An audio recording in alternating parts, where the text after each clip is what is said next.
Lesson 3.2, investigating collisions, hands-on activity. Take 3, because I've already messed up on 2 of these. So for this activity, you're looking at slide number 2 on your screen, and obviously this video. And you need to have a ruler, and you need to have 2 bouncy balls that are the same mass, and a golf ball that is a greater mass than the bouncy balls.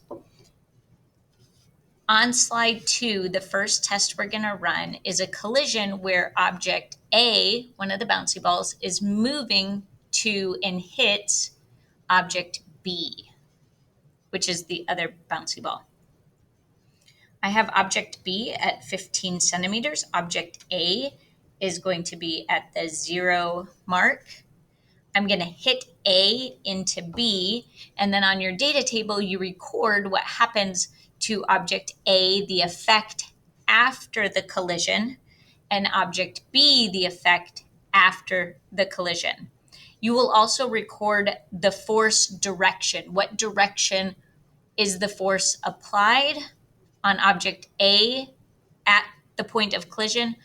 What is the direction of the force on object B at the point of collision? So without further ado, and hopefully I won't have to keep redoing these tests, here we go. Test 1, rubber ball A to rubber ball B. You just record what happened at the start of the collision. On the bottom of your screen, I've given you a word bank. You can say speed up, slow down, start moving, stop moving, or change direction. Just at the initial hit, it hit, and then what happened? Okay, go ahead and record your data now. Pause the video before the next trial. Trial 2, object A is the golf ball, and object B is the rubber ball. So again, we place the rubber ball at the center 15 centimeter mark. Should really turn that around. My ruler's upside down for me. And object A is the golf ball at the 0 mark. I'm going to roll object A into object B, again, observing what happens at collision. You got to keep the golf ball on the ruler when you do it. Oh. Now you can see it. Okay, try again. Okay, I better apply a little bit more force. All right, I'll take it. And then pause there, record your data. This really is better in person, by the way. Like if you were here with a partner doing it.